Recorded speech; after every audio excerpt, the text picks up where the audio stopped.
Avec ce cantique qui résonne encore à nos oreilles, nous sommes prêts à écouter le discours que va prononcer frère Kenneth Cook. Son thème est « Voyez au-delà de la ligne d'arrivée ».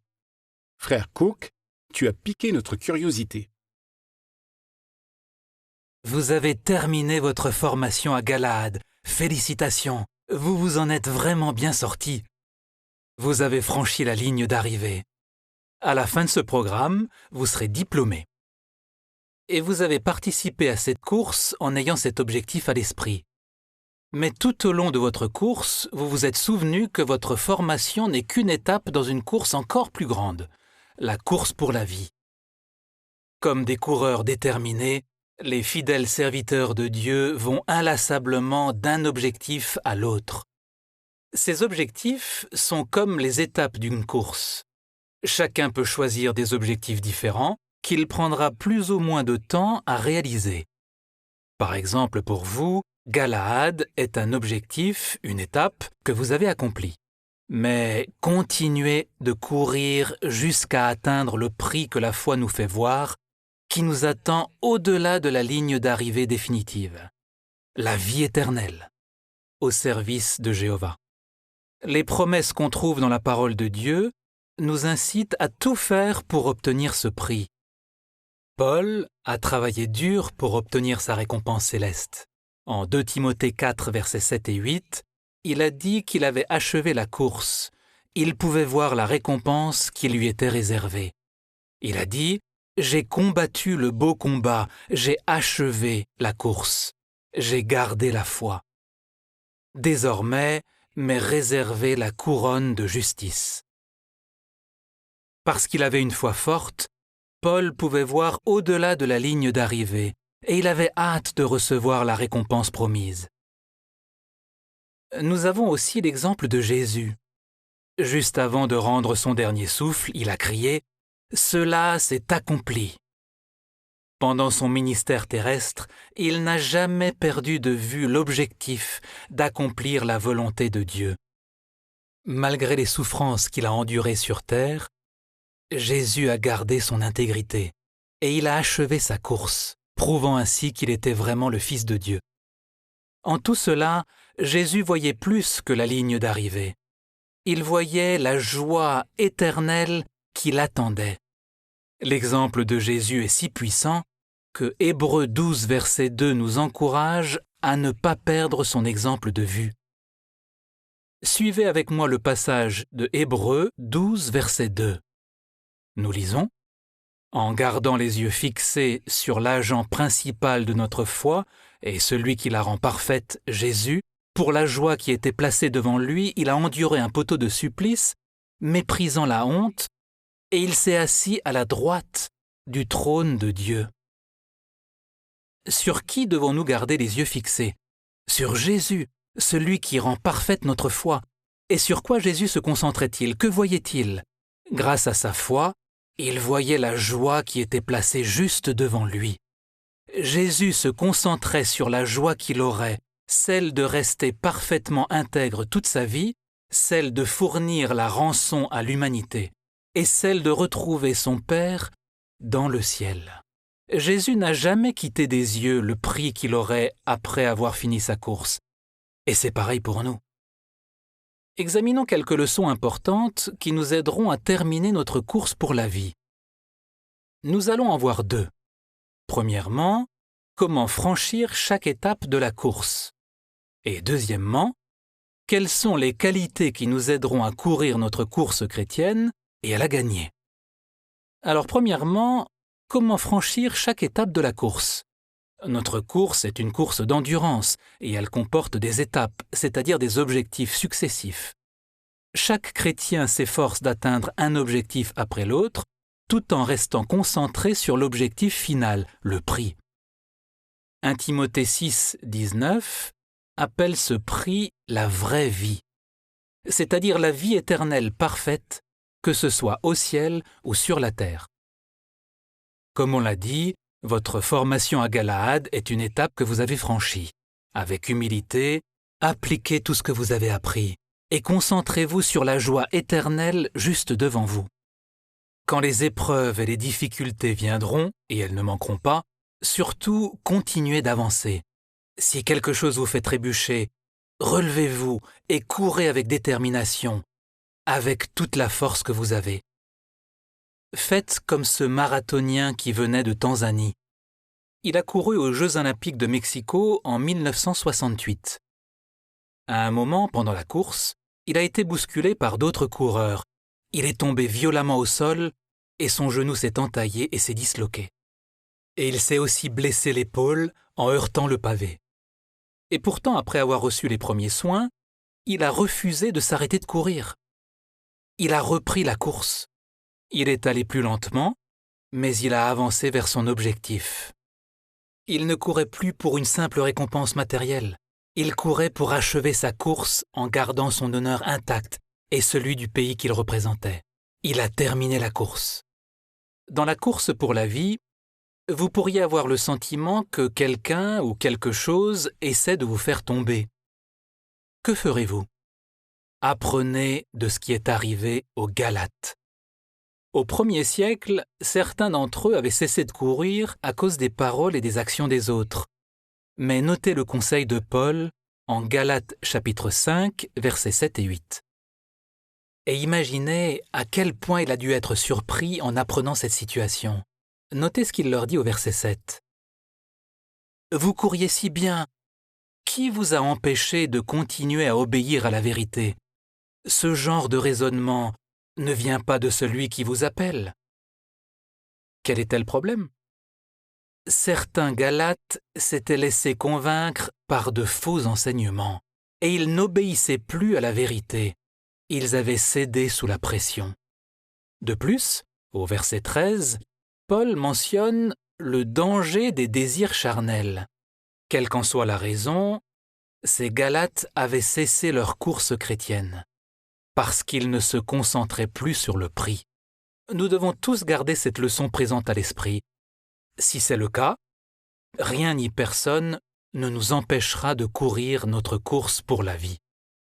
Déterminés, nous resterons concentrés sur le but. Quand d'autres voient que vous continuez à courir vers le prix, ils sont encouragés à faire de même. Continuez à contribuer à la stabilité des filiales où vous servirez. Donc, pour notre première leçon, comment franchir chaque étape de la course? Courez aussi vite que possible, en gardant les yeux fixés sur votre objectif final, la vraie vie. Passons maintenant à la deuxième leçon. Quelles sont les qualités qui nous aideront à courir notre course et à la gagner? Eh bien, les chrétiens authentiques courent en suivant l'exemple du Christ. Jésus faisait tout pour la gloire de son Père Jéhovah, malgré les souffrances qu'il a endurées, et c'est pour cette raison que nous devons suivre son exemple. Et 1 Pierre 2, verset 21 dit « Christ a souffert pour vous, vous laissant un modèle pour que vous suiviez fidèlement ses traces. » Examinons deux qualités que Jésus a manifestées parfaitement et que nous devons imiter soigneusement, la foi et le courage. Nous verrons en quoi ces qualités sont indispensables pour gagner. Commençons avec la foi. Vous n'avez pas besoin qu'on vous explique ce qu'est la foi. Vous en avez et vous avez étudié en classe de nombreux exemples de foi. La foi est importante parce qu'elle nous aide à endurer et parce qu'elle nous aide aussi à nous rappeler que nos épreuves dans la vie sont temporaires. Confiants dans l'avenir, nous voyons au-delà des problèmes d'aujourd'hui et nous faisons confiance en Jéhovah dans tout ce que nous faisons.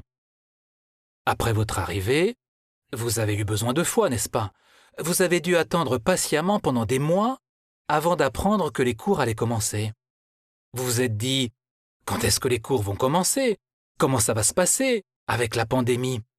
Vous avez attendu et finalement, votre foi a été récompensée. Jéhovah a veillé à ce que les choses se passent bien.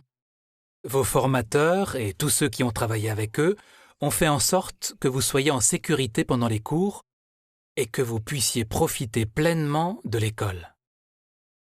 Ce qui vous est arrivé souligne le genre de foi dont nous aurons tous besoin à l'avenir pour faire face aux difficultés. Donc il est important pour chacun de nous de comprendre ce qui est vraiment important pour réussir notre course pour la vie. Les chrétiens authentiques ont une vision claire, une vision spirituelle de l'avenir.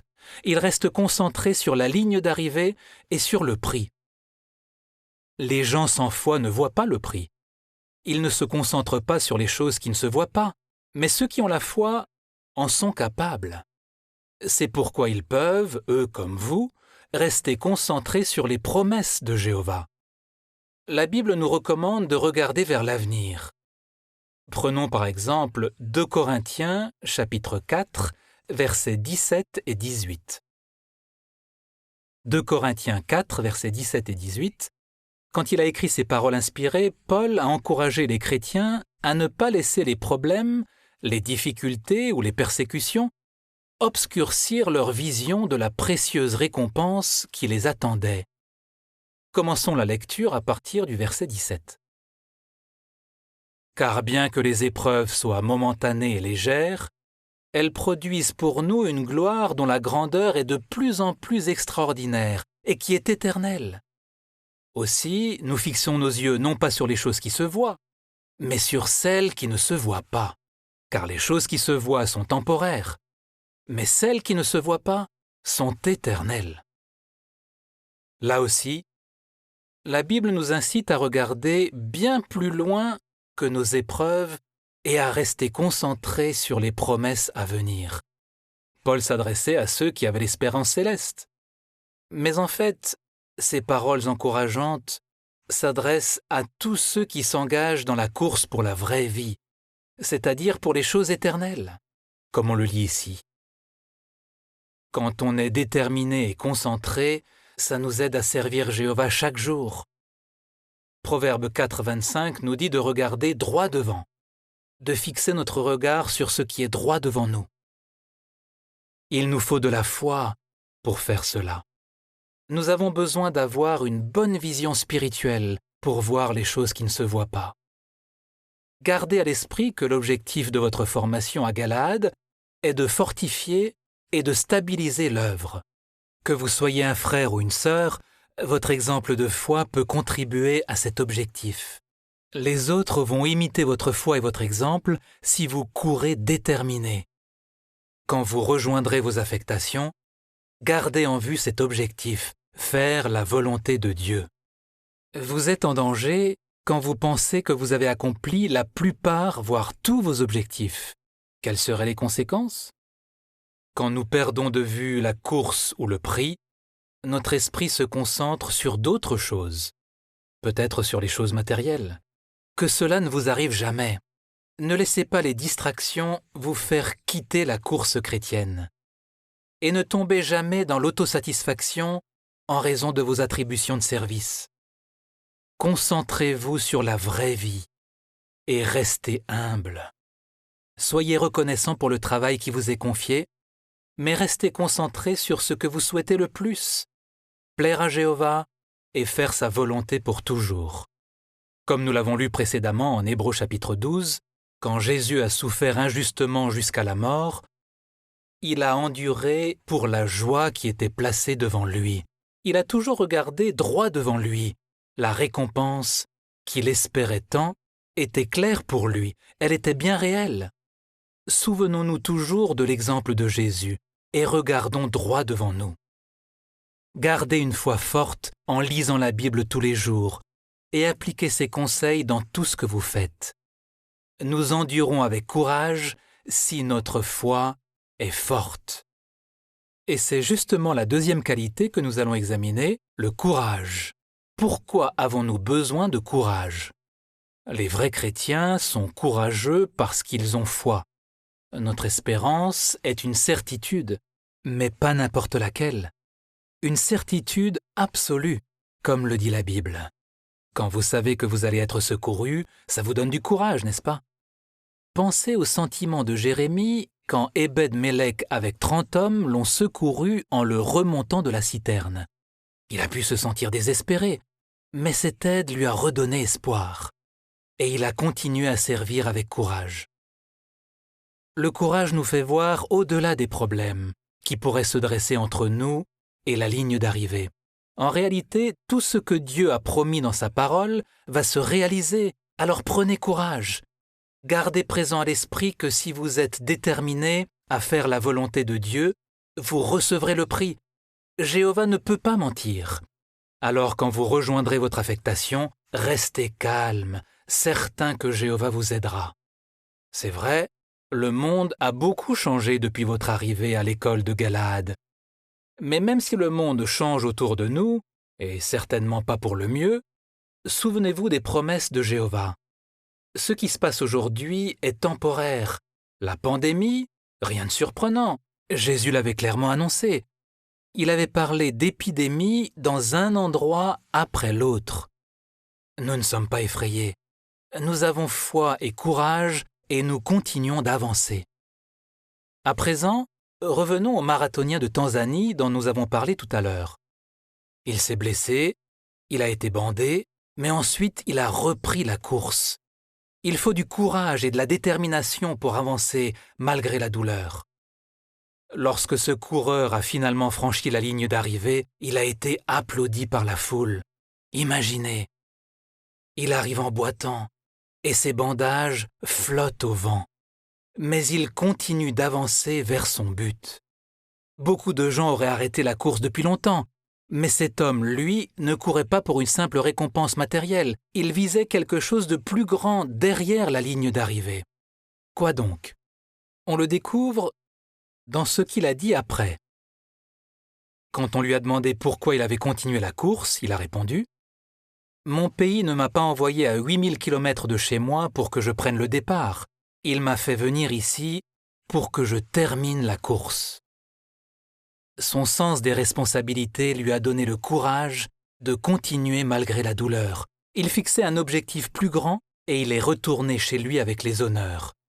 Mais pour nous, nos devoirs et notre course sont plus importants encore. Continuer cette course, nous le devons à Jéhovah. Jéhovah et son Fils nous ont tout donné pour qu'on puisse continuer de courir. Nous le devons aux autres aussi. Nous devons leur donner l'exemple, ce qui les encouragera à ne jamais abandonner. Enfin, nous le devons à nous-mêmes. Utilisons tout ce que nous avons reçu pour courir de façon à obtenir la vraie vie. Nous sommes sûrs que vous avez la foi et le courage de courir avec endurance, tout en étant concentrés sur l'exemple de Jésus et sur la récompense. Alors en conclusion, quelle est la leçon principale à retenir de ce discours, chers élèves de Galaad? La voici. Courez aussi vite que possible la course pour la vie. Jéhovah vous aidera. Gardez les yeux fixés sur votre objectif final et courez la course avec foi et avec courage. Et quand est-ce qu'on passe la ligne d'arrivée?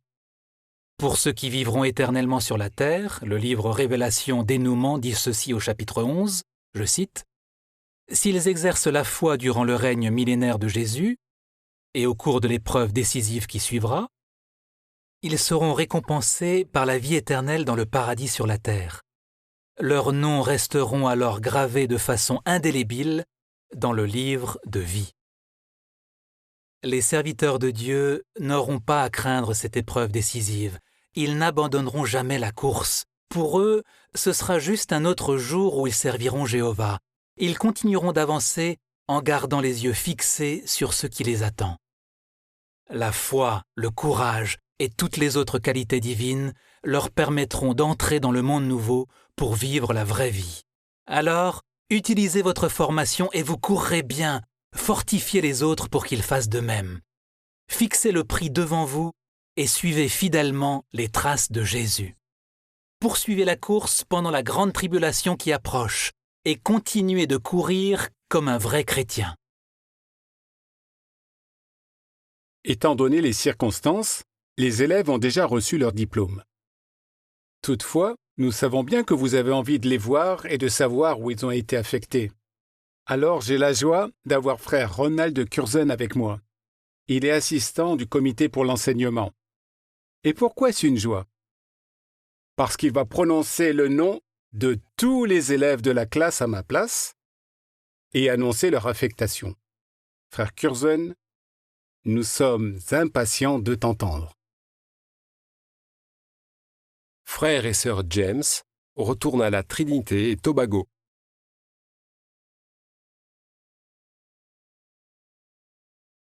Frère Kassambala retourne au Malawi. Frère Lee va maintenant servir aux États-Unis.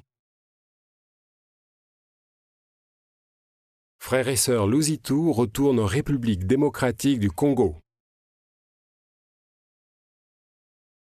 Sœur Malansala retourne aux Philippines. Frère et sœur Meria retournent en Colombie. Frère Nkorongo retourne au Malawi. Sœur Mtetwa retourne au Zimbabwe.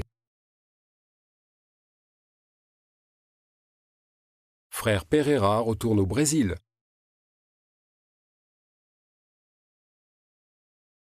Frère et sœur Ponsii retournent en Thaïlande. Frère Reyes retourne au Mexique.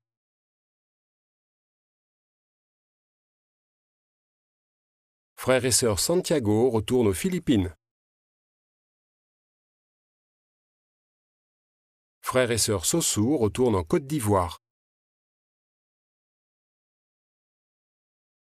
Frère et sœur Tendeng retournent au Sénégal.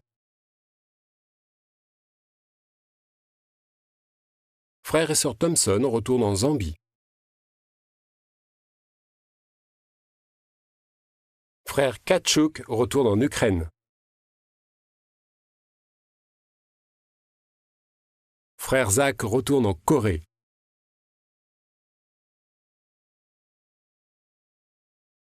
Merci, frère Kurzen. Bon. Nous avons vu les élèves couple par couple ou un à un pour les frères et sœurs célibataires. Mais est-ce que vous aimeriez voir les 25 joyeux diplômés tous ensemble? Les voici. Nous pouvons presque entendre jusqu'ici tous les applaudissements qui doivent retentir depuis vos appartements ou vos maisons. Ron Kurzen est toujours là, parce que nous allons entendre la lecture d'une lettre rédigée par la classe. Et comme il sait déjà comment se prononce le nom du frère, je vais le laisser l'introduire de nouveau. La lettre de la classe sera lue par frère Ponxii. Au Collège central et à la famille du Bethel. Quelle joie lorsque nous avons reçu notre invitation à faire partie de la 149e classe de Galaad. Cependant, quand on nous a annoncé que les cours de la 149e classe seraient reportés, l'inquiétude nous a envahis. Nous ne savions pas ce qui allait advenir de nous. Pour apaiser notre inquiétude, le Collège central a pris des mesures bienveillantes pour nous réconforter. Nous ne nous sommes jamais sentis abandonnés ou oubliés. Il y a une chose dont nous étions absolument certains, c'est que le Collège central ferait tout son possible pour que les cours puissent avoir lieu. Nous sommes très reconnaissants aux membres de la famille du Bethel qui nous ont chaleureusement ouvert leur cœur et leur maison. Presque tous les jours, quelqu'un nous demandait « Tu as besoin de quelque chose ?» ou « Comment est-ce que je peux t'aider ?» Nous avons vu l'obéissance de la belle famille du Bethel et nous avons appris beaucoup, notamment comment manifester un intérêt personnel de façon concrète en période difficile. Nous avons reçu des leçons pratiques d'endurance, d'amour, d'intérêt pour les autres, de confiance en Jéhovah, d'obéissance et d'encouragement. Vous nous avez donné un exemple que nous voulons emporter avec nous, dans notre cœur, et nous efforcer d'imiter dans nos relations avec les autres. Dès le début des cours, nous avons pu voir la main de Jéhovah dans les dispositions prises et la confiance des frères responsables en Jéhovah et dans tout ce qu'il a mis en place. C'est l'une de nos premières leçons. Nous voulons suivre leur excellent exemple en faisant confiance en Jéhovah, quoi que nous réserve l'avenir. Nous avons été touchés par la sincérité de nos formateurs, ces dons en hommes, qui nous ont aidés à élargir et améliorer notre compréhension des Écritures. Nous avons le désir sincère de faire ce que le psalmiste a chanté en psaume 105, verset 1. Remerciez Jéhovah. Louez son nom. Parmi les peuples, faites connaître ses actions grandioses. Oui, nous voulons communiquer en toute humilité ce que nous avons appris à la louange de notre grand instructeur, Jéhovah Dieu. Plus encore, nous sommes déterminés à utiliser ce que nous avons appris pour continuer à grandir spirituellement et de servir Jéhovah de la façon dont il le jugera utile. Tout ce que nous avons vécu ici ces derniers mois nous fait chérir encore plus notre famille mondiale de frères et sœurs si affectueuse, et cela nous donne un aperçu de ce que sera la vie lorsque nous serons tous unis dans le monde nouveau que Jéhovah promet. Nous rejoignons nos affectations en emportant tous nos souvenirs et toutes les leçons apprises. Nous sommes déterminés à suivre vos beaux exemples et à rendre honneur et gloire à notre Père céleste Jéhovah. Vos frères et sœurs de la 149e classe de Galaad. Merci pour les très beaux sentiments exprimés dans cette lettre. Ils venaient vraiment du cœur. Tout à l'heure, j'ai conclu mon introduction avec Deutéronome 8, versets 17 et 18. On lit en partie « Souviens-toi que c'est Jéhovah, ton Dieu, qui te donne la force. » Vous avez suivi 5 mois d'enseignement excellent. Vous avez appris tant de choses que vous n'aviez sans doute pas pleinement comprises jusque-là. Vous avez été élevé personnellement par cet enseignement. Il a amélioré votre connaissance de la parole de Dieu. Vous avez peut-être déjà remarqué que votre personnalité chrétienne s'est encore plus développée depuis que vous êtes arrivé. Mais n'oubliez jamais ça. Ce n'est pas par vos propres forces que vous avez obtenu ce résultat. Prenons ensemble Isaïe 40, versets 29 à 31.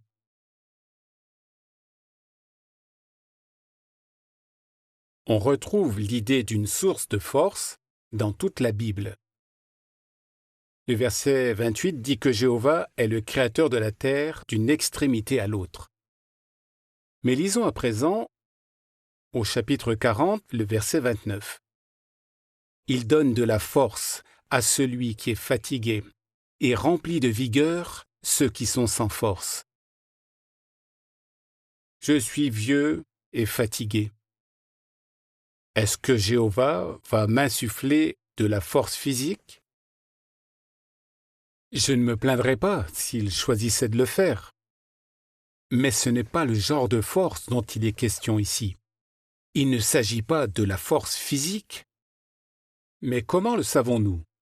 Regardez le verset 30. Il dit que même les garçons et les jeunes hommes se fatiguent physiquement. Le verset 30 dit « Les garçons se fatigueront et s'épuiseront, les jeunes hommes trébucheront et tomberont. » Alors, quel genre de force peut-on attendre de la part de Jéhovah, selon ce que disent ces versets? C'est une force qui nous revigore spirituellement. C'est cette force qui nous aide à effectuer nos activités théocratiques dans la mesure de ce que nos forces physiques nous permettent. C'est la force d'endurer les épreuves de la vie. Passons au verset 31. Mais ceux qui espèrent en Jéhovah reprendront de la force. Ils s'élèveront comme s'ils avaient des ailes, tels des aigles. Ils courront et ne s'épuiseront pas. Ils marcheront et ne se fatigueront pas. Ce verset fait un lien entre l'espérance et la force. En espérant en Jéhovah et en nous reposant sur sa force, nous pouvons nous élever comme des aigles, bien au-dessus de nos difficultés. Nous pouvons accomplir les tâches qui nous sont confiées. Je ne savais pas si je parviendrais à être président de cette session jusqu'au bout. Et pourtant, nous arrivons à la fin de ce programme. Examinons ensemble une dernière pensée biblique, Romains 15, verset 13.